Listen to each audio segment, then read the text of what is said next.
Pero yung malilipatan nyo guys, parang mas maganda yung nag-aantay sa inyo.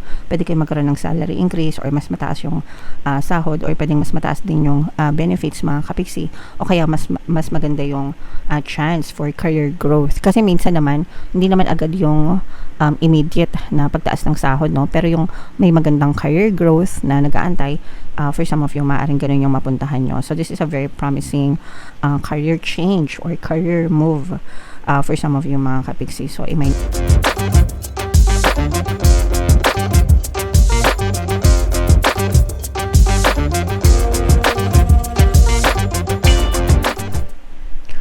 hello guys, hello Aries, welcome back to Pinay Pixie Tarot.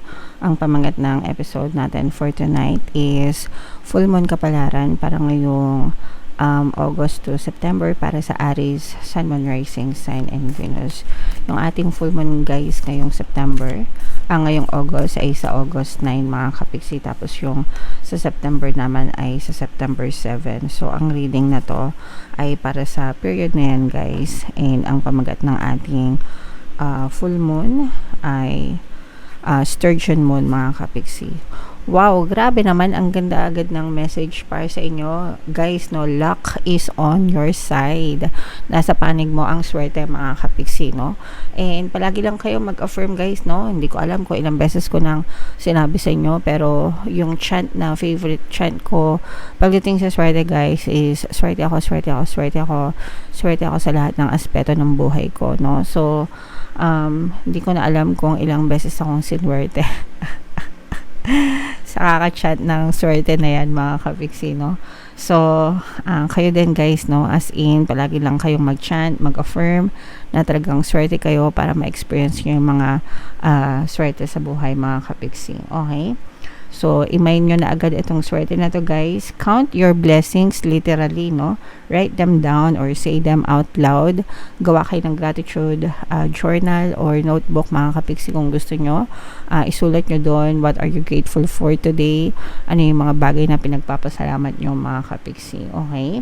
And additional meanings for this card guys, you need to laugh more. Tawa-tawa tayo mga kapiksi, no? When we laugh, we release dopamine, serotonin sa katawan natin, no? And it puts us into a very good state mga kapiksi, no? So yeah, kailangan palagi tayong masaya guys. This is a wonderful time to start a course of study or teaching for some of you. So kung meron kayong balak na mag-aral or magturo mga kapiksi, it's never too late. Wala namang pinipiling edad, no, ang pag-aaral or ang pagtuturo mga kapiksi. Don't be narrow-minded. Huwag masyadong makitid yung utak mga kapiksi. Kailangan palagi tayong open-minded mga kapiksi. And again, no, sabi ko nga, start a week of gratitude practice. So yung pagpapasalamat guys, maganda na sinusulat nyo yun mga kapiksi. You have to make it a habit, or kung ayaw nyong isulat, that's fine, okay lang yun mga kapiksi. But at least magpasalamat kayo on a daily basis. Maganda ginagawa nyo yan kapag nagpe-pray kayo mga kapiksi, kasi when I pray, kapag nagpe-pray ako, I only give thanks, no? Yun lang yung pinagdadasal ko, yung pagpapasalamat mga kapiksi.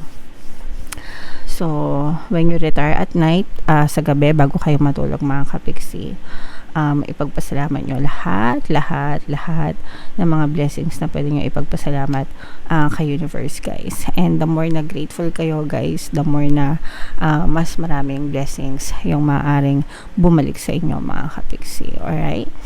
Okay. So yeah, comment down below guys, i-mind nyo na yung swerte na yan sa comment section mga kapiksi.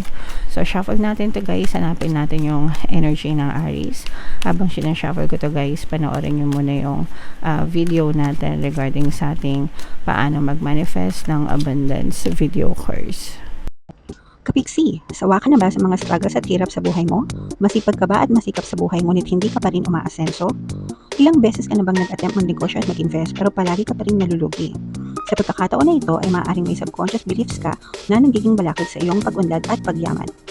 Introducing, paano mag-manifest ng abundance video course. Dito ay matututunan mong ma-overcome ang mga balakid mo para tuluyan ka ng umunlad, umasenso, sumagana, maging matagumpay, successful at maswerte sa iyong kabuhayan, pera, trabaho, negosyo, salapi at kaperahan ng bonggang-bongga. Dali, mag-send na ng email sa pinoypixie@gmail.com at simulan na ang iyong pagyaman ngayon. Alright, so sa lahat ng gusto mag-avail ng course guys, naka-flash sa screen nyo. Una, meron tayong paano mag-manifest ng abundance video course. Meron din tayong paano mawala ang third party at magkaroon ng harmonious na relationship. And meron din tayong paano pabalikin si ex-revised breakup. Sa mga interesado guys, mag-send lang kayo ng email sa pinoypixie@gmail.com. So, Aries guys, kaya represent ng Queen of Wands. Ito yung ating moon energy mga kapiksi. So, latag natin yung spread nyo guys. And by the way, sa mga naghahanap guys ng mga pampaswerte na lucky charms or lucky bracelet, may mga items na may kita kayo sa description box nitong video. Tsaka sa comment section guys. Check nyo lang yung mga items doon. Pwede nyo rin i-check out kung gusto nyo. Mga kapiksi, ito yung mga sample na items. Ito yung Aventurine. Ito naman yung Citrine guys. Check out nyo na. Excuse me. So, this is both negative and positive. Unahin na natin yung negative mga kapiksino kasi for some of you, maaaring may mga pagsubok or challenges na ma-experience kayo guys. Meron ditong presence ng air sign, Aquarius, Gemini, Libra. For some of you, maaaring may air element kayo sa inyong natal chart or you may be dealing with an air sign. Mga kapiksi. So, eto guys, nakikita natin na for some of you, maaaring nagkakaroon ng mga konting problema, pagsubok, challenge, and for some of us guys, normal naman to, no? Hindi naman ito bago. Ang mga pagsubok ay bahagi ng ating buhay. So, okay lang yan kahit na magkaroon tayo ng pagsubok. Ang importante is matuto tayo ng leksyon dun sa mga pagsubok na yon, mga kapiksi. Alright? And, yeah, so yun nakikita natin na negative mga kapiksi. On the positive side naman, guys, unang-una, sa love and relationship, maaaring magkaroon ng reconciliation kayo with your partner or specific person. Parang susuyuin ulit kayo nitong person nyo, mga kapiksi, no? Kung nag-away kayo, kung nagkaroon kayo ng hindi pagkakaunawaan, kung nag-ghosted kayo or binlock kayo ng person nyo, maaring manumbalik yung inyong magandang connection or communication. And sabi ko nga, yung iba sa inyo maaring suyuin kayo ng inyong mga partner, ligawan ulit, ganyan.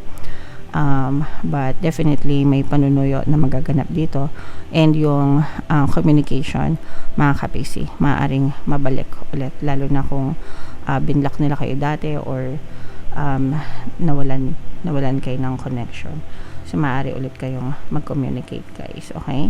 For some of you, may mga bagong opportunities. These are greener pastures, mga kapiksi, no? Ibig sabihin parang yung iba feeling ko lilipat ng trabaho, mga kapiksi, and kapag lipat nyo ng trabaho, pwedeng lipat ng ibang kumpanya o kaya ibang department, mga kapiksi. Pero excuse me guys, ayan, sorry.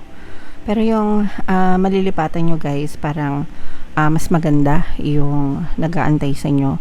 Pwede kayo magkaroon ng salary increase or mas mataas yung sahod, or pwedeng mas mataas din yung benefits, mga kapiksi, o kaya mas maganda yung chance for career growth. Kasi minsan naman, hindi naman agad yung immediate na pagtaas ng sahod, no? Pero yung may magandang career growth na nag-aantay, for some of you, maaaring ganun yung mapuntahan nyo. So, this is a very promising career change or career move for some of you, mga kapiksi. So, i-mind nyo na yan sa comment section, guys. Magandang career change, career move, at saka itong mga reconciliation na to, mga kapiksi.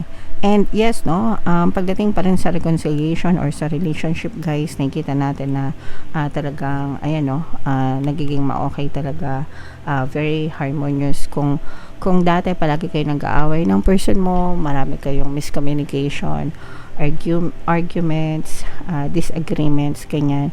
Ngayon parang medyo magbabago yung timpla ng relationship nyo, and mas magiging maayos, mas magiging harmonious, mas magiging